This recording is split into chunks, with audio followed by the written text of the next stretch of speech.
All right. Well, thank you very much, Martha. And yeah, I'm going to trust that these ladies are going to keep me in line here and keep up with the chat box and everything. So as we go throughout the day, or the day, yeah, throughout our hour, if you do have any questions or comments, or again, I really like it when folks share some of the lessons learned, because that way we all get to learn, get to gain from that knowledge base. Please interject those.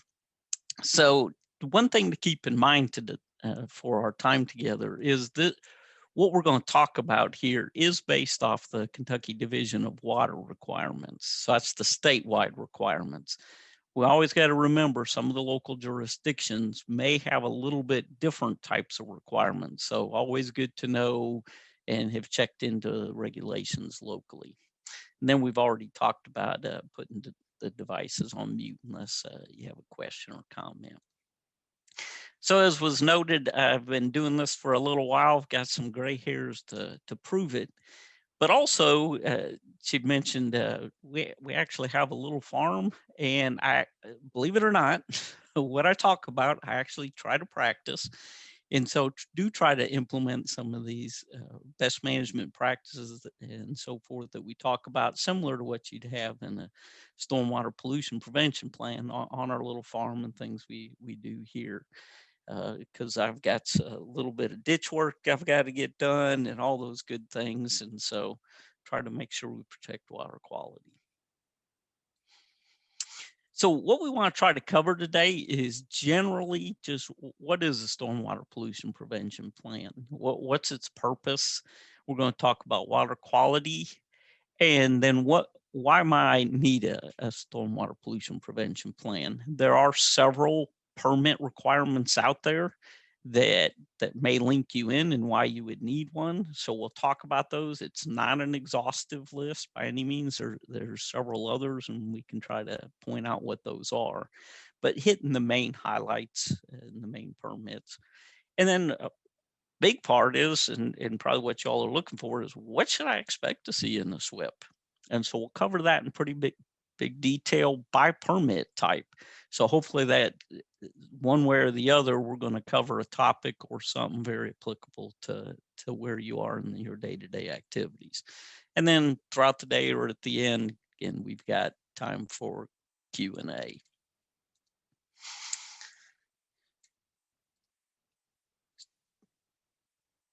Oops. Well, I jumped ahead of myself here. Let's back up.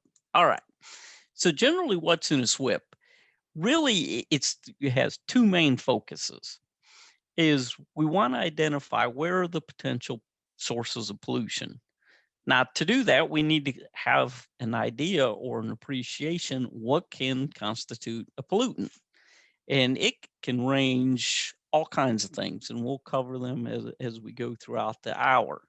But that's the first thing, is we've just got to be aware. And that's what a lot of this is just raising an awareness how something could become a pollutant. And then what the SWIP should also address is what are we going to do to reduce the potential for that pollutant to get in our stormwater runoff. And that most of the time we think of those as some type of a best management practice out in the field, but it may also be more of what I call the management type of practices. Just how do we go about our work, our daily activities? And so those are the main parts. And ultimately, what our goal is in all of this is that we're trying to protect water quality. That's what this is all about, is if we make sure we identify our pollutants and we keep them from getting mixed into any of our stormwater runoff, then ultimately we will be protecting water quality in our state. So this is a place where you can take your phone off mute and interject. So I got a question. You'll learn as I go through things. I always like to try to get people's input, so you just don't have to listen to me for the time period. So here's my question to the group. Why do we need to protect water quality? Why is that important?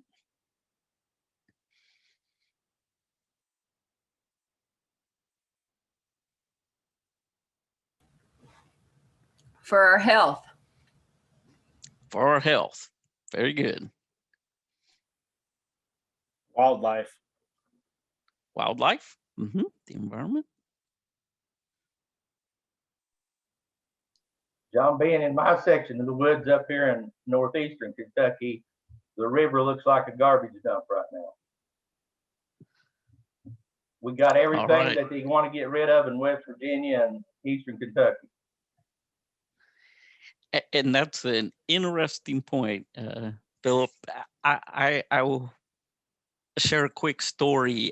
I was working on a water quality project, and we were behind an apartment complex and noticed that they had used that as a garbage dump. And so one of the citizens came out and lived in the apartment. I was talking to him and trying to explain a little bit about water quality and so forth, and came to learn their perception was that it was great because they would dump their garbage along the creek. The water would come up and it would flush it away, and they had a renewable garbage dump. That is exactly how they perceived it.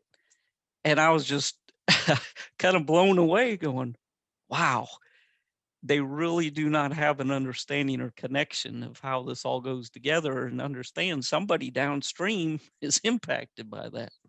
So very good point. Heather Walton said water is vital for all living beings. Oh, definitely. We cannot survive without clean water. I think we've hit on quite a few of them, and I got a few pictures here to cover.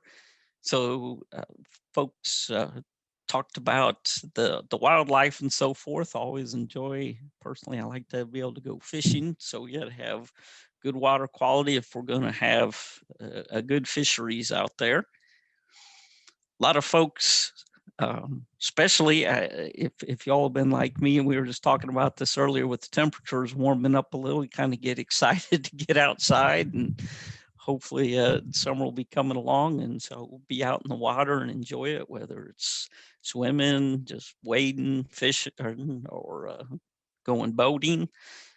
And others mentioned the importance, right? We've got to have drinking water. And if we all want to keep our water bills lower, the better we have water quality, the less it costs to produce drinkable water. So very good. Yeah, y'all hit on a lot of them, of the topics. So to help with that being important, how did we get to where we are in some of our regulations?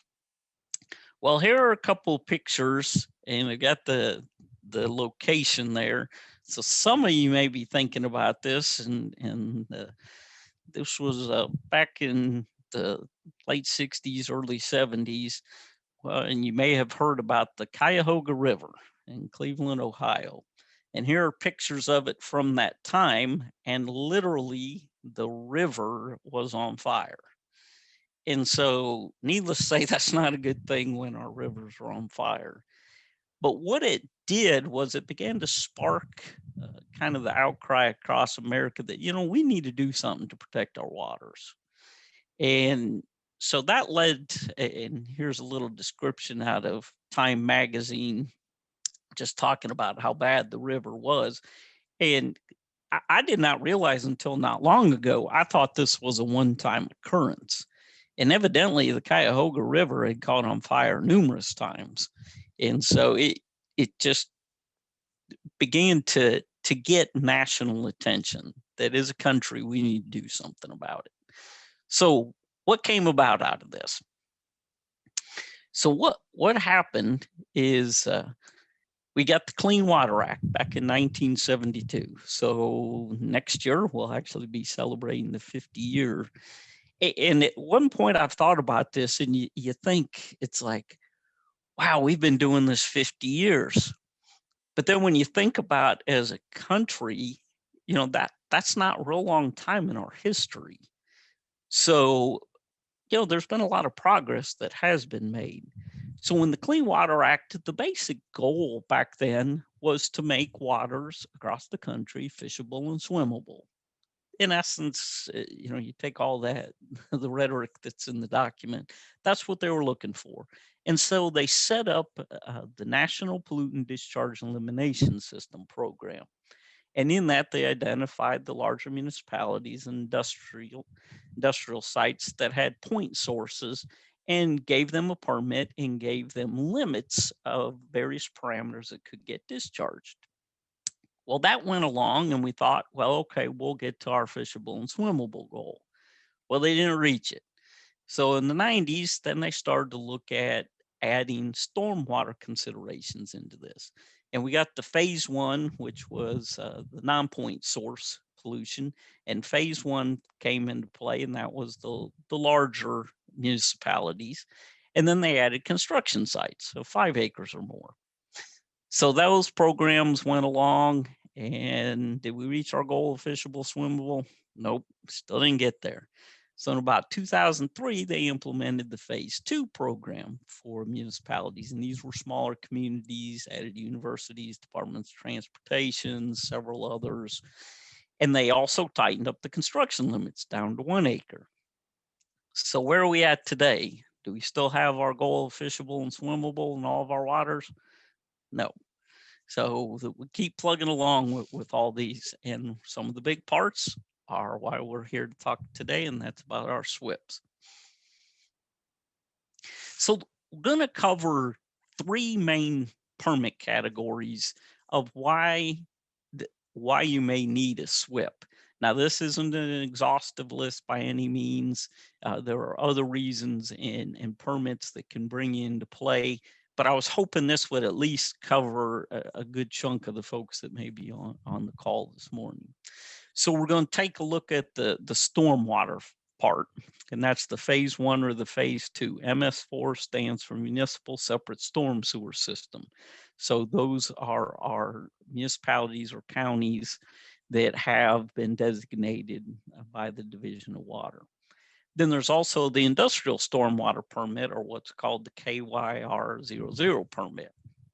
And we have construction activity of 1 acre or more of land disturbance, and that permits the KYR 10. So we're going to cover each of those in a little more detail in the slides that follow. So the stormwater phase 1 and phase 2, really, if you split this up, you've got the phase 1s are those that are communities about roughly 250,000 population or more. And again, these are designated by the Division of Water. And at least on the website, we just had 2 in that Louisville and Jefferson County MSD, and then Lexington Fayette Urban County Government. And so they've had permits since, like I said, about the 1990s. They have a few more things involved in their permit specifically than the phase 2s do, especially some monitoring. But we're going to cover very similar aspects as far as some of the SWPPP components. And then your phase 2 communities, or MS4s, those have to do with 10,000 population or greater, or a density of about 1,000 people per square mile. So these are a lot of, maybe around your larger communities, like Louisville MSD and Lexington, where you kind of have some bedroom communities, or this is a big part of Northern Kentucky as well. And so there's about 100 communities identified there under that program, and there's 44 permits. Now that's what's kind of interesting. Some of these communities actually are co-permitted together and sharing some of the responsibilities. Now, what are some of the typical SWPPP requirements in these phase 1 and 2 MS4 permits? So each phase 1 and phase 2 permit has what's called minimum control measures, or MCMs.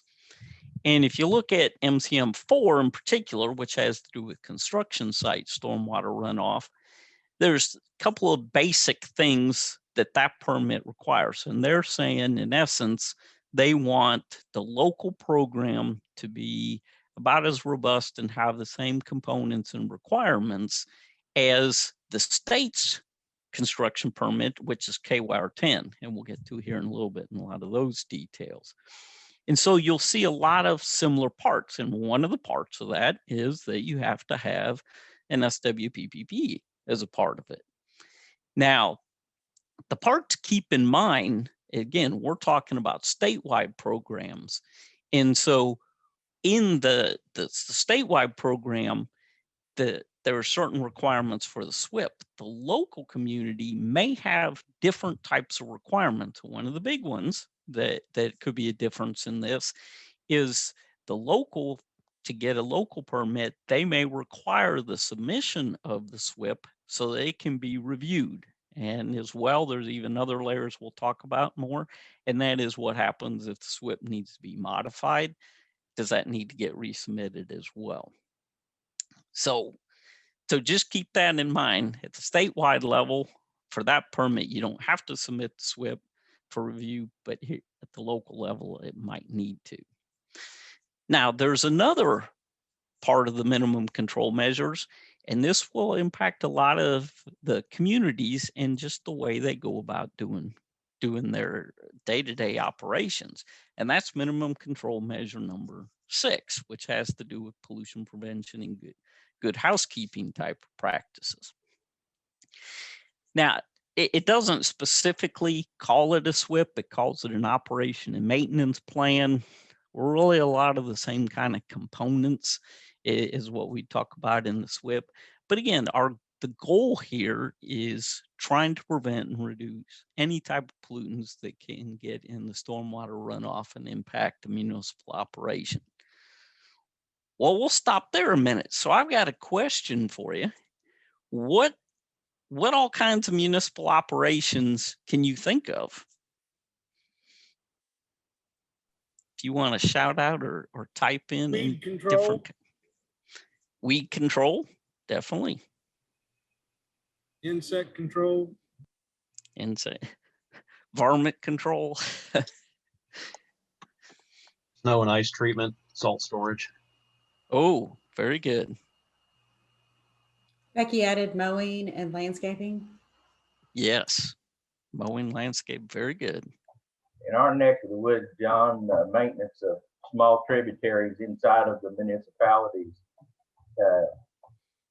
has a great deal of disturbance activity that causes discharge downstream. Maintenance of the whole stormwater system, whether it's man-made or more natural based, definitely. Good.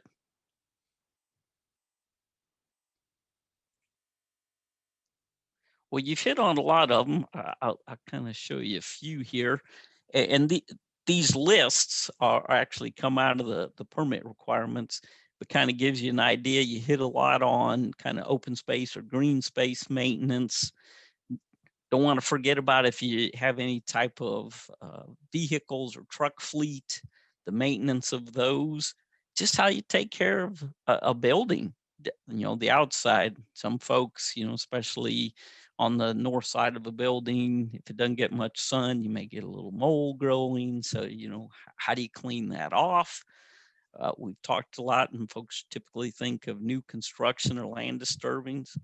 Philip brought up about the maintenance of the stormwater system. And then there's that other aspect. Some of you folks may have heard more, really looking at trying to use green infrastructure to manage some of our stormwater, and just how do you go about maintaining those type of facilities. So all these are required in that SWIP as a part of the local community or the phase 1 and phase 2 permits. Now, other things that are mentioned here, and I'm kind of going through a list, so hopefully, I really hope in this list, it just begins to trigger some thinking for the different communities. And that's reducing the floatables. Now, what exactly are we talking about floatables? Best thing I always think of is just, your plastic soda container or your styrofoam, lunchbox or lunch container or wrappers, things like that. Those all add to potential pollution within our watersheds. And then the whole thing of just maintenance, that's one thing often we don't think about is we perform all kinds of maintenance on all aspects of our communities, but how do we go about performing that maintenance? a road project, if we're going to mill the road and then repave it, how do we go about doing that and protecting water quality? All those kind of things should be covered in the SWIP. Maintenance, hopefully you don't have anything like the picture shown there where we've got a wet conditions and we've got a gas sheen running from it. Those are type of things we want to definitely avoid. How do you store, it may be as simple as, how do you store gas cans for the lawn mowing equipment? Where are those stored? If you're going to perform any type of maintenance on equipment, is that done inside the shop? Do you have those abilities? Or washing of equipment? Do you have a wash bay? Do you have oil water separators? All kinds of things like that really need to be factored into this plan. And then how are they going to be maintained? And then there's another big part of this. One more here. It was mentioned about salt and sand storage, and just how are you going to go about snow disposal? We definitely had some of that this past winter, and so that all needs to be thought about. How's that going to be managed? And a big part of this is training people. So even once you come up with a plan and you've got the SWIP and how we're going to go about it, making sure everybody understands their role in this and what their responsibilities are. That's important too. So that was more the municipal side. So let's shift over a little bit to the to the industrial side. And that's the KYR00 permit. And similar type of approach, and there's a document there that has been developed and is available as a resource, and we'll talk at the end about what resources are available for everybody. But same kind of an idea. We're trying to look at where are the potential pollutant sources, and then what type of BMPs or best management practices are going to get implemented to try to protect water quality. Now, one thing that's a little different on the industrial side is they actually have water quality requirements in their permits. So certain pollutant parameters, they have limits set on them. So they're not, and so they need to do monitoring and take samples and so forth and report those. So SWIP should provide all that type of information in there. And obviously a lot of this is record keeping. I don't know if Lucas Hanks is on the call or not. He's the MS4 coordinator for the state, but he's always talking about, not enough paper, or, not enough documentation of what's done. So we got to keep up with our paperwork. So here's, again, pretty good list. It's spelled out of all the things that should be provided in a SWIP. And, just the basics. What does the site look like? What goes on at this site? If it's an industry, what is getting manufactured? Where do you store any raw type of materials? Things like that. What type of best management practices are going to be used? And again, these aren't just maybe an oil water separator. This is some of those management practices. Hey, on, what type of a frequent basis are we going to go check our equipment to make sure it's operating properly? Or are we going to check to make sure our storage tanks aren't leaking? Things like that. And just making sure that that is covered. Big part of this is just pickup and disposal of waste, and all kinds of waste, not just some type of bad, more toxic industrial waste. We're just talking, your garbage, things like that. How is that managed and handled? Making sure that there's a program and a protocol. What happens if there's a leak? The worst thing you can have happen is a leak out on a site and there's no plan. Because what's going to happen is everybody's going to stand around looking at each other going, now what do we do? You need to have a plan so everybody knows their role, and they need to be trained on that, so everybody understands what their responsibilities are. And all these things just to help to make sure that we protect our water quality. Then there's also documentation. As I mentioned, that's a big deal. So the things that need to be kept as a part of the SWIP for KYR 00s is a copy, an NOI is the notice of intent. So that is the paperwork that that industry submitted to the Kentucky Division of Water requesting permit coverage.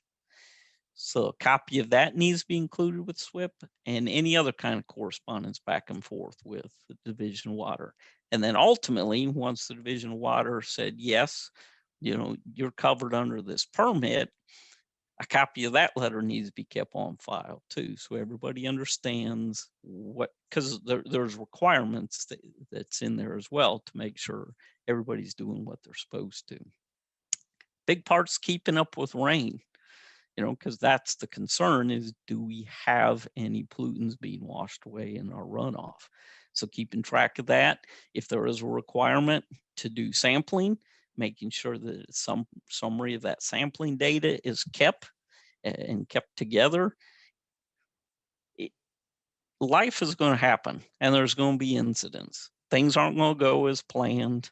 And so that just needs to be documented and recorded as well. And that's a big part to remember in these SWIPs. They are living, breathing documents. It is going to be very rare that a SWIP will be put together and it won't ever get changed, because things do change, operations change, you know, site conditions change. So really, it's something really recommended you revisit on some regular basis, you know, maybe annually, at least give it a look over to see, is it still applicable? And the bigger part of that is it working? If our goal is to protect water quality, is it doing what we want it to accomplish? And so in this case, you know, some of that maybe proof may be in the pudding, in the sampling data may indicate, hey, we need to make some changes. So important to keep that in mind. It's not just a one and done. It needs some regular update and attention. Now, the big one that a lot of folks think about and we typically often focus on is, what does a SWIP look like for a construction activity? And that may be, you know, typically we think of, oh, that's somebody else, that's the contractor. Well, municipalities, you know, you may be doing some projects in-house that this would apply to just as well. So just don't forget that. Some communities think, well, you know, I don't have to worry about that. Well, but hopefully if any of the stimulus money comes through, we can start implementing a lot of the projects that folks would like to implement. So when is a KYR 10 permit coverage needed? So first of all, we've got to understand, what this means. So it has to do with, if you're disturbing, and by disturbing, that means burying the soil, tearing up the soil, so it doesn't have any kind of vegetated coverage. If you're doing an acre or more, and don't forget, this includes spoil and borrow areas. So by that, maybe your project has some significant grading activity that's going to occur. So and you have excess soil, so wherever that soil's going, that's part of the project site, or vice versa, you've got to fill, and so you need to bring in soil from someplace else. That acreage needs to be included and factored in as well. Now, there's the second bullet's important because it includes disturbances that may be less than an acre, but are part of a common plan of sale or development. And so what we're talking about there is, maybe you've got 8 quarter-acre residential lots. Well, each one's only quarter acre, but they've been platted together, so they add up to more than an acre. So they got to have permit coverage. And that brings up an interesting question is, so, okay, you say that, well, who has to get the permit? Is it the developer? Is it the homeowner? Where's it play? And really, it can be done a couple of different ways. The bottom line is, though, each site in that development needs to have permit coverage, whether that's overall site done by the developer or whether the individual home builders fall under and agree that they will follow, or if they have to get their own permit. So just remember that every site has to be covered under a permit then. And here's a little explanation of a common plan of development. Again, we typically think of residential, though you can actually have commercial developments as well. And the big part, again, every lot, every part has to have permit coverage. Now, how do you go about getting permit coverage? And this is where we get back to the SWPs again. When you're requesting permit coverage, it says that you've developed a SWP. So if you're going to apply for permit coverage, you got to say, okay, I've got a SWP developed. And then you submit an electronic notice of intent to the Division of Water. They try to respond back in about 7 days. Once you got that coverage notification from the Division of Water, then you can actually go about your work. And it's important to have, similar to the industrial side, you need to have a copy of your permit. You need to have a copy of a permit here. And please don't forget that last bullet there. What we're talking about is at the statewide level. The local level may have their own requirements of having a permit for grading or construction, and as well, they have SWP requirements. So for the KYR 10, the statewide level, yes, you have to say that you've developed a SWP, but the state does not review the SWP. Some local communities may actually require the submission of the SWP for their review and approval as well. So just remember that. So what Hey, should John, sorry, I got Yep. some questions.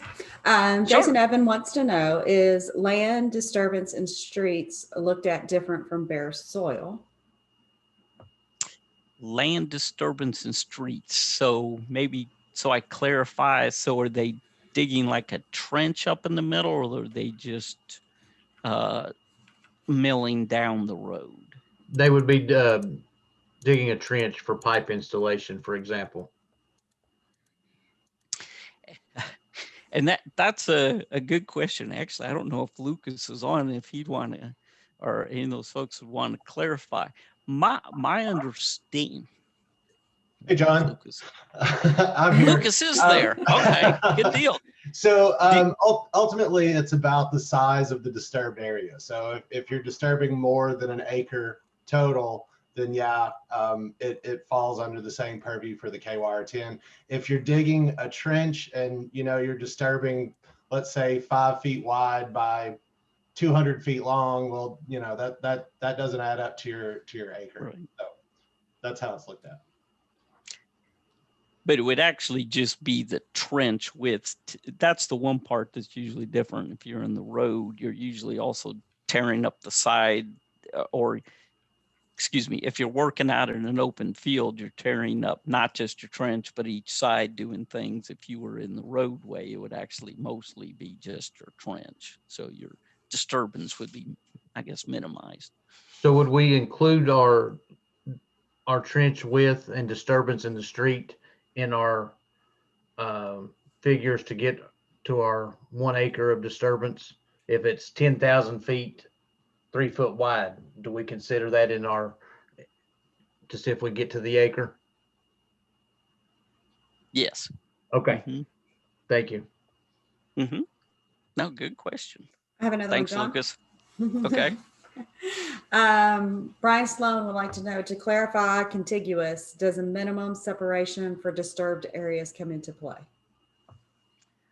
Okay. And I didn't cover this.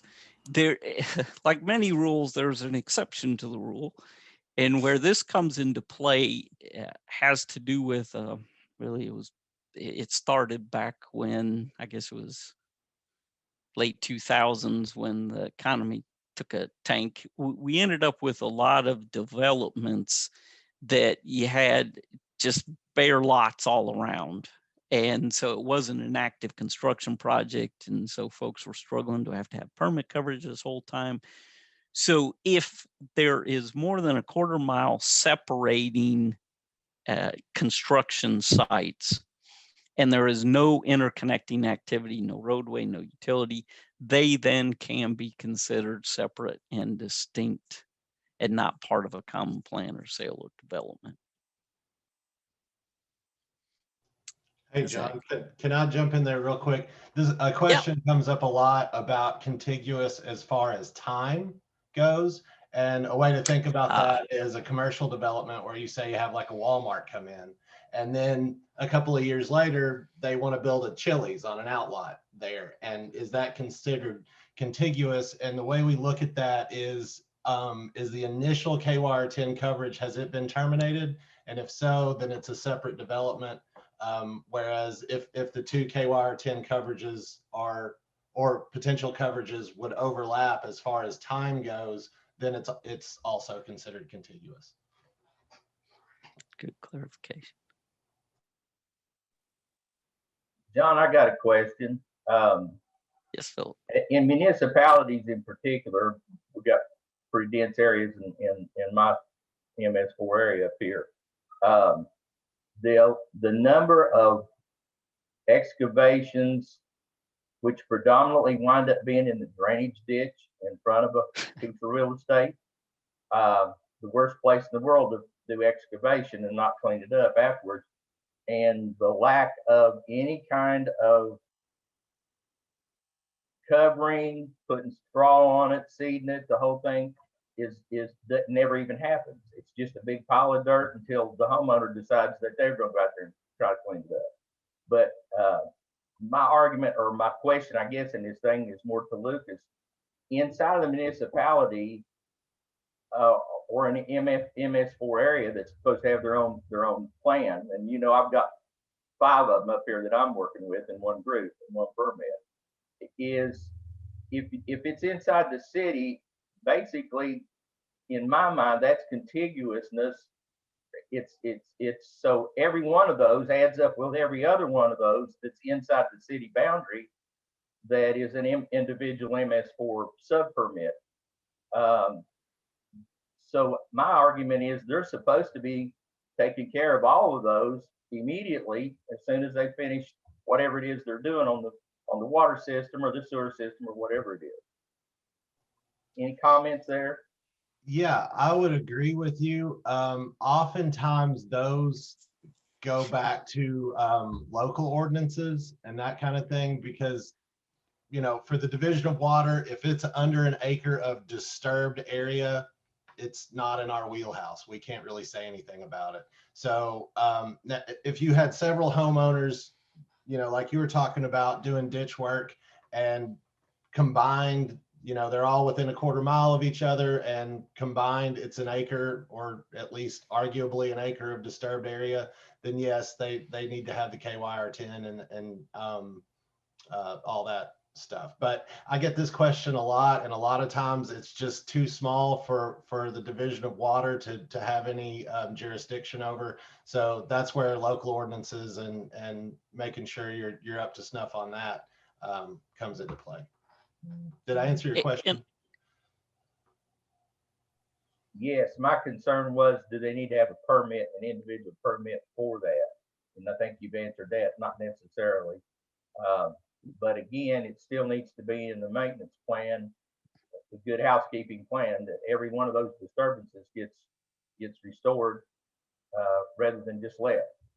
I know in the county water system in particular, they do nothing. Well, Zero. and I think, yeah, I think you've hit on something, and something, like you said, Lucas is a very good point. You know, there's a little gray zone in there in the less than an acre. The part we all want to remember is you're not allowed to pollute waters of the United States, regardless. So whether you need a permit to document that or not, we still can't do it. So like I said, any little work I do on my farm, even though I may not need a permit, I'm still not allowed to do something that impacts water of the United States. So, you know, so really there should be a SWIP, maybe not real complex, on any type of land disturbing activity that's done in the state, and regardless of size. Okay, good comments. Anything else?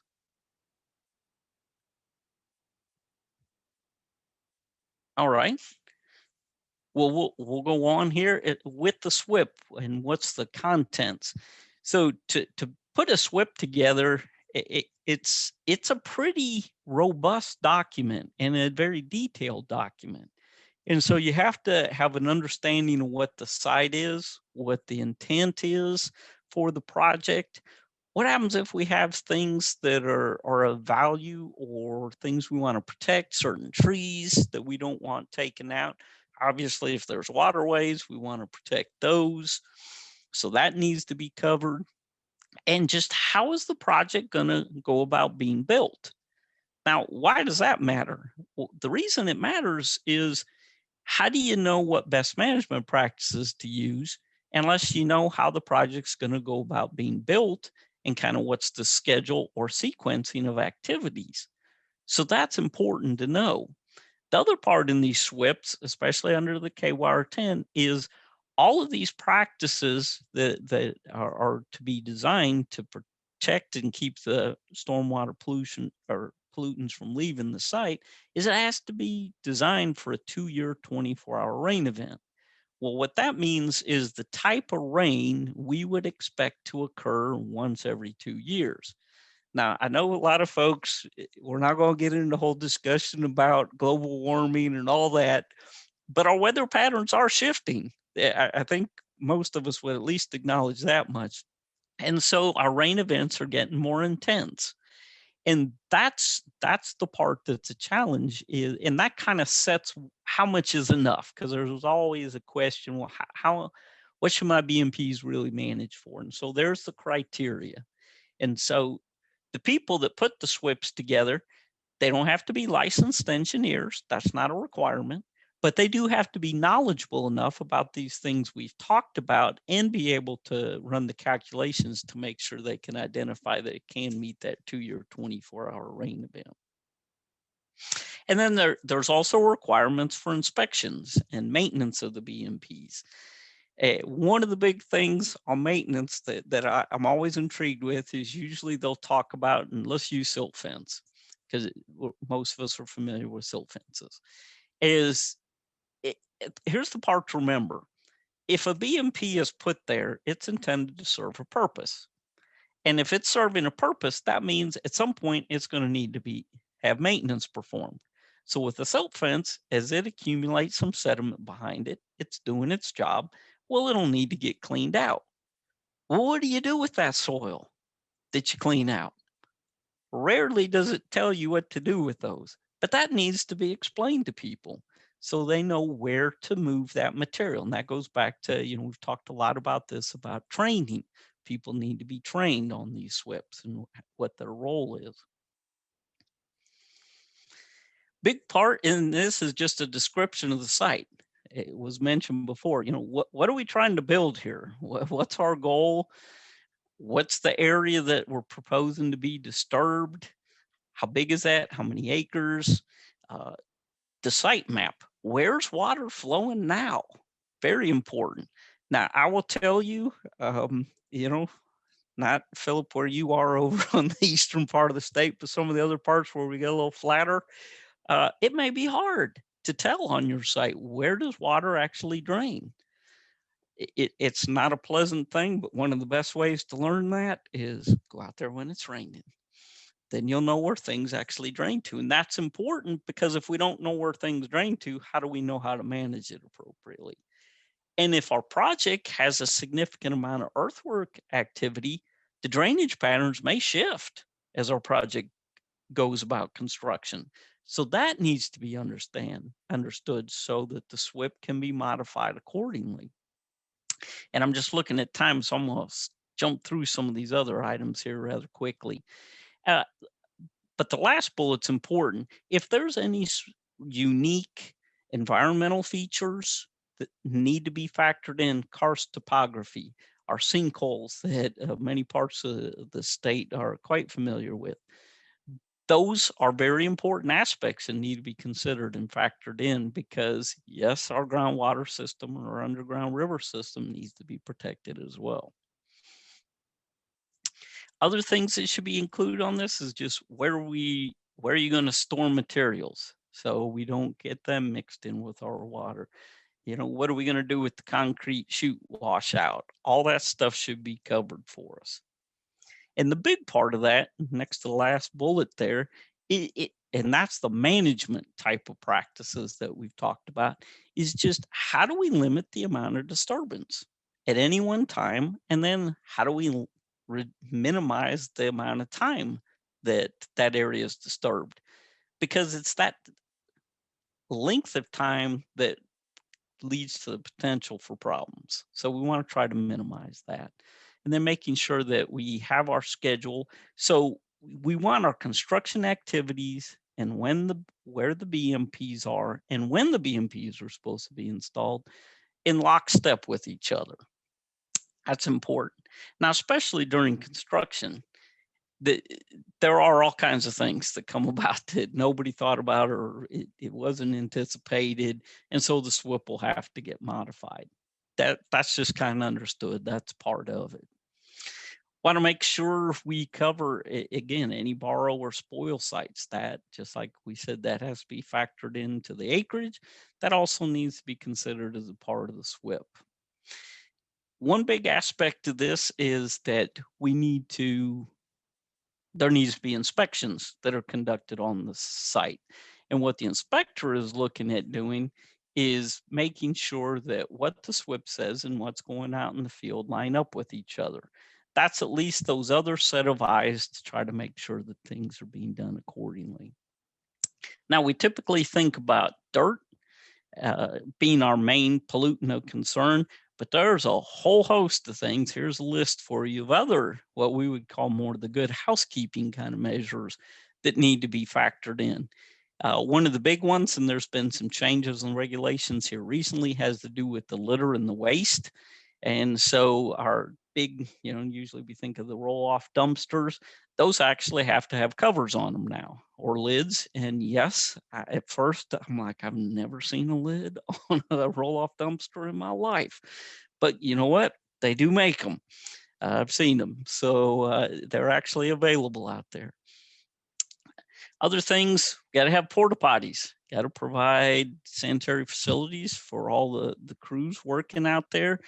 But the unfortunate part, or why we even have to talk about it, is what happens to them on the week. If we get a lot of high winds, they get tipped over, or if you've got some rambunctious teenagers that are looking for some fun, they like to tip them over. So what's on the inside comes out, and that's got to be managed. So again, that doesn't get washed into our waterways. There's other things not stormwater related. What happens? How's it going to be managed if we're flushing fire hydrants? If we dug a trench and groundwater filled it up, how do we pump that out and discharge it? All that should be covered in the SWP document. So hopefully, kind of that list, and we ran through it real quick, and I would hope, Martha, maybe these slides can be available to folks if they want to look in more detail. But hopefully it gives you a little bit of an overview just how much information needs to go into these SWP documents, regardless of any of the permits that we've talked about here. They're pretty robust. So now we talked about the inspections.